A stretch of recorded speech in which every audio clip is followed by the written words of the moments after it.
Don't like this t-shirt on camera. It's got a cool back though. Oh my god, what is this? Reviewing an actual book online, which isn't fan fiction? This is the bit where everyone's startled by the fact that I actually read proper books and not just fan fiction, which is actually quite a depressing fact when you think about it. So yes, as you probably guessed by now, I am going to be reviewing today American Gods by Neil Gaiman. I read this recently over my holiday in Crete and I absolutely adored it. The book is generally about this guy called Shadow, who's an ex-convict, who meets this other man called Wednesday, and they take this weird crazy road trip around America where they're essentially, spoilers, where they're recruiting gods for this war which is coming up. One of the things I actually adored about this book was the whole concept of the old gods fighting the new gods, and the fact that the book classified gods as not the traditional, you know, Christianity, Buddhism, Hinduism.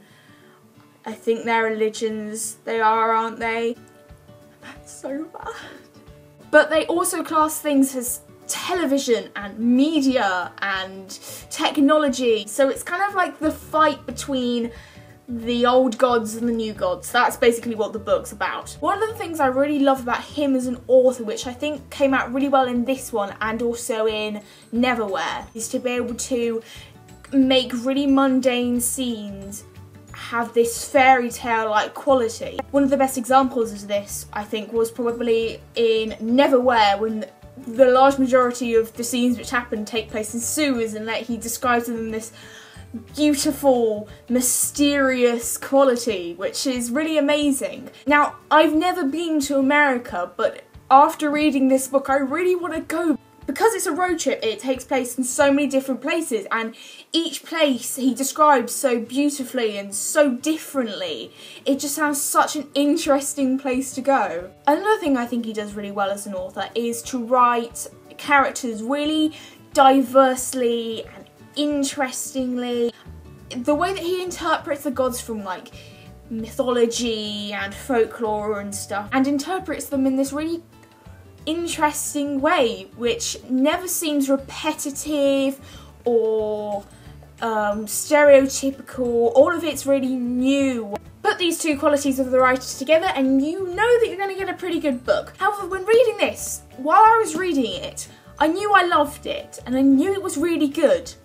But it's one of those books where stuff at the beginning has huge significance at the end, and in the last 100 pages or so, I could not put it down. It was like all the seeds that had been planted in the book and all the threads just ended up woven together into this beautiful conclusion. I think a problem that can occur in epic long books like this is that by the end you get bored of it and it's not satisfying or anything, but this was just amazing and I adored it, and I think you should read it, and I hope you liked my review.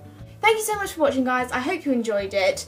Yes, I did a book review and I've got lots of other video ideas, so lots more will be coming. Thank you to all the people who have recommended fanfics. It's taking a while because I have the 4 books which I need to read for my English A-level, which I have to read by like 3 weeks time. So I'm trying to hunker down and read all of them, and then I promise I'll get through all the fanfic that you've recommended me. Please keep sending me more, keep sending me video suggestions, comments. I'd like to know, if you live in America, where do you live? What do you think of your hometown? If you want to see more of this, like, I think it's that side. We had this conversation last week, it's not, it's that side. If you like the video, like, subscribe, share, you know the drill. I will see you guys next week. Cheerio!